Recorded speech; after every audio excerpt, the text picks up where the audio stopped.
Ya, perkenalkan, nama saya Eka Nur Laila dengan NIM 12 123 1121, dan di sini bersama rekan-rekan saya dari kelompok 1 akan mempresentasikan tugas besar sistem informasi akuntansi yang dibimbing oleh Ibu Islamia Ismail tentang pembuatan TAD dan flowchart yang akan kami jelaskan secara rinci di presentasi kali ini.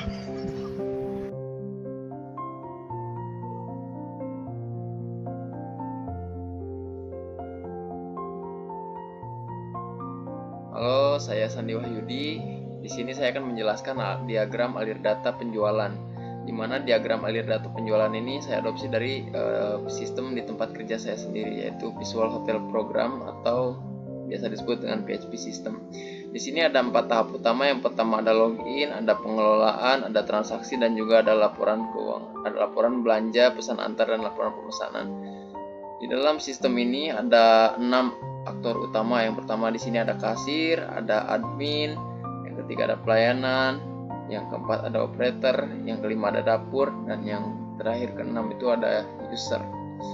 Dari diagram alir data ini, dari proses utama login sampai dengan terjadinya laporan pesanan, pesan antar, dan juga belanja, ini sudah didesain sedemikian rupa ya. Mungkin untuk pertama kali melihatnya cukup rumit, tapi kalau misalkan ini sudah diimplementasikan di dalam kegiatan atau pekerjaan sehari-hari, pasti akan cukup mudah ya untuk memahaminya. Sekian penjelasan dari saya, kurang lebihnya mohon maaf. Assalamualaikum warahmatullahi wabarakatuh.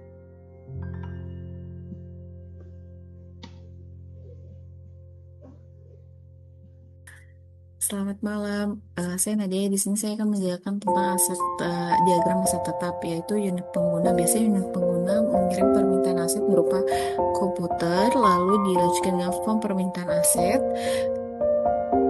dilanjutkan dengan pengadaan aset, pemilihan vendor, dan dilanjutkan dengan bagian keuangan. Lalu setelah itu penerimaan dan pemeriksaan, lalu dicatat ke pencatatan aset, didistribusikan lagi ke unit penggunanya, lalu serta di data aset tetap dimasukkan. Setelah itu ada evaluasi perawatan yang dilanjutkan dengan laporan perawatan, lalu penghapusan aset, dan dilanjutkan dengan arsip penghapusan. Sekian presentasi dari saya, terima kasih. Ya, jadi di sini saya akan menjelaskan tentang diagram arus data sistem penggajian berbasis komputer. Yang dimana langkah pertamanya itu kita harus menginput username dan password untuk login ke dalam sistem. Tugas absensi yang dimana di langkah pertamanya di nomor 2.1 yaitu menginput tanggal dan nama karyawan. Lalu di poin 2.2 menginput status kehadirannya, apakah hadir, sakit, izin, atau apa. Lalu ke poin 3.2 sistem mengambil data karyawan dan jabatan untuk dasar penggajiannya juga. Selanjutnya di poin 3.3 sistem menghitung total data absensi bulanan. Selanjutnya di 3.4 sistem menghitung total gaji yang dimana di dalamnya ada gaji pokok, tunjangan, dan potongan. Lalu selanjutnya langsung ke poin 4.1. Biasanya sistem langsung mengambil data gaji dari database berdasarkan pilihan admin. Lanjut ke poin 4.2, sistem akan menampilkan rincian dan bisa juga mencetak slip gaji dari masing-masing karyawan. Dan yang terakhir dari proses itu semua menjadilah data gaji. Sekian penjelasan diagram arus data sistem penggajian dari saya. Selanjutnya akan dilanjutkan oleh teman saya, yaitu Nianda, tentang flowchart sistem penggajian. Terima kasih. Oke, baik, di sini saya akan menjelaskan mengenai alur flowchart tersebut, yang dimana dimulai dari kedatangan tamu hingga tamu meninggalkan restoran tersebut. Yang pertama dimulai dari kedatangan tamu yang disambut oleh pelayan di restoran tersebut. Lalu setelah itu pelayan mengecek ketersediaan meja, apakah di meja tersebut tersedia atau tidak. Jika emang ada meja yang tersedia, maka pelayan akan mengantarkan tamu ke meja tersebut. Lalu untuk tahap selanjutnya, pelayan mencatat pesanan apa yang dipesan oleh tamu di restoran tersebut. Nah, tahap selanjutnya setelah pemesanan tersebut, maka pelayan akan menjanjikan makanan dan minuman secara bertahap, dimulai dari makanan pembuka, makanan utama, dan juga makanan penutup.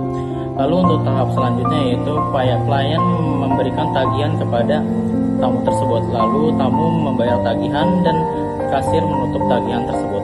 Untuk tahap selanjutnya maka pelayan mengucapkan terima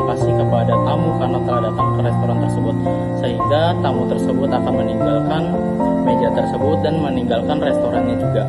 Dan tahap terakhir, maka pelayan akan membersihkan seluruh meja di restoran tersebut dan transaksi bisa dilanjutkan kepada tamu yang akan datang berikutnya.